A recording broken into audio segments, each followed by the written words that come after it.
मैं खड़ा ध्वंस में कुछ भी गुनता हूँ, रथ की घड़ की नाद कहीं सुनता हूँ। गाओ कवियों जय गान कल्पना तानो, आ रहा देवता उसको तुम पहचानो। एक हाथ परशु एक में कुश है, आ रहा भारत का भाग्य पुरुष है। जी हाँ, सही सुना आपने। ये कविता उन्हीं रामधारी सिंह दिनकर जी की है जिन्हें हम सब भारतवासी राष्ट्र कवि के रूप में जानते हैं। ये कविता दिनकर की लोकप्रिय काव्यों में से एक परशुराम की प्रतीक्षा की है।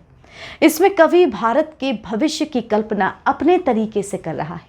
आपको बता दें कि राष्ट्र कवि रामधारी सिंह दिनकर की पुण्यतिथि 24 अप्रैल को होती है।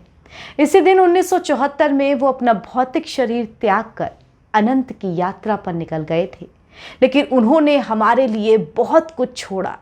रामधारी सिंह दिनकर का जन्म 23 दिसंबर 1908 को बिहार के तत्कालीन मुंगेर और वर्तमान बेगूसराय जिले के सिमरिया नामक गांव में हुआ था। हिंदी साहित्य जगत में दिनकर सचमुच के दिनकर थे। वह आधुनिक भारत के श्रेष्ठ वीर रस के कवि के रूप में स्थापित है। रे रोक युधिष्ठिर को न यहाँ, जाने दे उसको स्वर्ग धीर, पर फिरा हमें गांडीव गधा, लौटा दे अर्जुन भीम वीर। कह दे शंकर से आज करे वो प्रलय नित्य फिर एक बार, सारे भारत में गूंज उठे हर हर बम बम का महाउच्चार। दिनकर स्वतंत्रता पूर्व एक विद्रोही कवि के रूप में स्थापित हुए और स्वतंत्रता के बाद राष्ट्र कवि के नाम से जाने गए। छायावादोत्तर कवियों की पहली पीढ़ी के वो कवि थे। एक और उनकी कविताओं में ओज, विद्रोह, आक्रोश और क्रांति की पुकार है, तो दूसरी ओर कोमल श्रृंगारिक भावनाओं की अभिव्यक्ति भी है। इन्हीं दो प्रवृत्तियों का चरम उत्कर्ष हमें उनकी कुरुक्षेत्र और उर्वशी नामक कृतियों में देखने को मिलता है। रामधारी सिंह दिनकर ने पटना विश्वविद्यालय से इतिहास, राजनीति और विज्ञान में बीए किया। उन्होंने संस्कृत, बंगला, अंग्रेजी और उर्दू का गहन अध्ययन किया। बीए की परीक्षा उत्तीर्ण करने के बाद वो एक विद्यालय में अध्यापक हो गए। 1934 से 1947 तक बिहार सरकार की सेवा में वो सब रजिस्ट्रार और प्रचार विभाग के उपनिदेशक पदों पर कार्यरत रहे।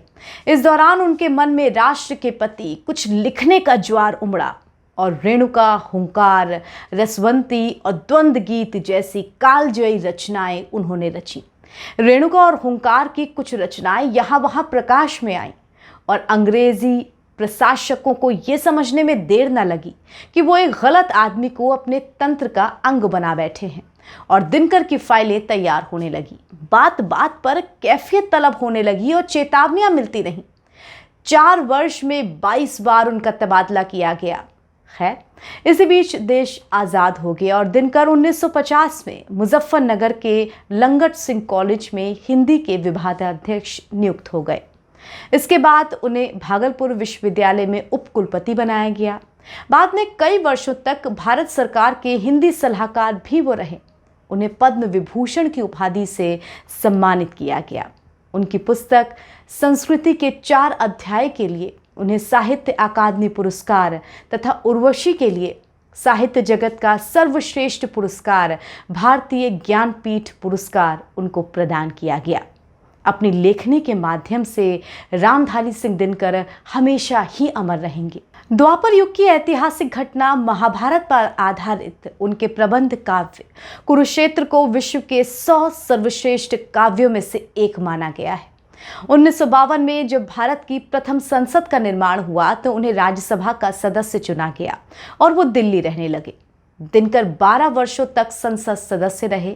बाद में उन्हें सन 1964 में भागलपुर विश्वविद्यालय का कुलपति नियुक्त किया गया, लेकिन अगले ही वर्ष भारत सरकार ने उन्हें 1965 से 1971 तक अपना हिंदी सलाहकार नियुक्त किया और वो फिर से दिल्ली लौट आए।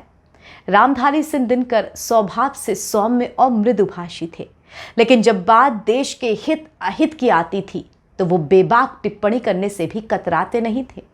रामधारी सिंह दिनकर ने ये 3 पंक्तियां पंडित जवाहरलाल नेहरू के खिलाफ संसद में सुनाई थी, जिससे देश में भूचाल समझ गया था। दिलचस्प बात यह है कि राज्यसभा सदस्य के तौर पर दिनकर का चुनाव पंडित नेहरू ने ही किया था। इसके बावजूद पंडित नेहरू की नीतियों की मुखालफत करने से वो नहीं चूके। दिनकर ने कई अनुशासन की कविताएं लिखी हैं, जहां एक ओर उन्हें राष्ट्र की ओज और तेज के लिए कविता लिखी है, तो दूसरी ओर सामाजिक सरोकार की भी रचनाएं उन्होंने लिखी हैं। जैसे कि देखने में देवता सदृश लगता है, बंद कमरे में बैठकर गलत हुक्म लिखता है, जिस पापी को गुण नहीं गोत्र प्यारा हो, समझो उसी ने हमें मारा है। 1962 में चीन से हार के बाद संसद में दिनकर ने इस कविता का पाठ किया, जिससे तत्कालीन प्रधानमंत्री पंडित जवाहरलाल नेहरू का सिर झुक गया। यह घटना आज भी भारतीय राजनीति के इतिहास की उन चुनिंदा क्रांतिकारी घटनाओं में से एक है जिन्हें हर बार याद किया जाता है। इसी प्रकार एक बार तो उन्होंने भरी राज्यसभा में नेहरू की ओर इशारा करते हुए ये कहा कि क्या आपने हिंदी को राष्ट्रभाषा इसलिए बनाया ताकि 16 करोड़ हिंदी भाषियों को रोज अपशब्द सुनाए जा सकें। ये सुनकर नेहरू सहित सभा में बैठे सभी लोग सन्न रह गए थे कि 26 जून 1962 का है। उस दिन दिनकर राज्यसभा में खड़े हुए और हिंदी के अपमान को लेकर बहुत सख्त स्वर में उन्होंने कहा, देश में जब भी हिंदी को लेकर कोई बात होती है तो देश के नेतागण ही नहीं बल्कि कथित बुद्धिजीवी भी हिंदी वालों को अपशब्द कहे बिना आगे नहीं बढ़ते। पता नहीं इस परिपाटी का आरंभ किसने किया, लेकिन मेरा ख्याल है कि इस परिपाटी को प्रेरणा प्रधानमंत्री से ही मिली है। पता नहीं 13 भाषाओं की क्या किस्मत है कि प्रधानमंत्री ने उनके बारे में कभी कुछ नहीं कहा, किंतु हिंदी के बारे में उन्होंने आज तक कोई अच्छी बात नहीं की। मैं और मेरा देश पूछना चाहता है कि क्या आपने हिंदी को राष्ट्रभाषा इसलिए बनाया था ताकि 16 करोड़ हिंदी भाषियों को रोज अपशब्द सुनाए? क्या आपको पता भी है कि इसका दुष्परिणाम कितना भयावह होगा? ये सुनकर पूरी सभा सन्न रह गई। ठसाठस भरी सभा में भी गहरा सन्नाटा छा गया। इस मुर्दा चुप्पी को तोड़ते हुए दिनकर ने फिर कहा, मैं इस सभा और खासकर प्रधानमंत्री नेहरू से कहना चाहता हूं कि हिंदी की निंदा करना बंद की जाए। हिंदी की निंदा से इस देश की आत्मा को गहरी चोट पहुंचती है। रामधारी सिंह दिनकर ने सामाजिक और आर्थिक समानता और शोषण के खिलाफ कविताओं की रचना की। एक प्रगतिवादी और मानववादी कवि के रूप में उन्होंने ऐतिहासिक पात्रों और घटनाओं को ओजस्वी और प्रखर शब्दों का ताना बाना दिया। उनकी महान रचनाओं में रश्मि रथी और परशुराम की प्रतीक्षा शामिल है। उर्वशी को छोड़कर दिनकर की अधिकतर रचनाएं वीर रस से ही ओतप्रोत हैं और भूषण के बाद उन्हें वीर रस का सर्वश्रेष्ठ कवि माना जाता है। ज्ञानपीठ पुरस्कार से सम्मानित उनकी रचना उर्वशी की कहानी मानवीय प्रेम, वासना और संबंधों के इर्द गिर्द घूमती है। उर्वशी स्वर्ग परित्यक्ता एक अप्सरा की कहानी है। वहीं कुरुक्षेत्र महाभारत के शांति पर्व का कविता रूप है। ये दूसरे विश्व युद्ध के बाद लिखी गई रचना है। वहीं सामधेनी की रचना कवि के सामाजिक चिंतन के अनुरूप हुई है।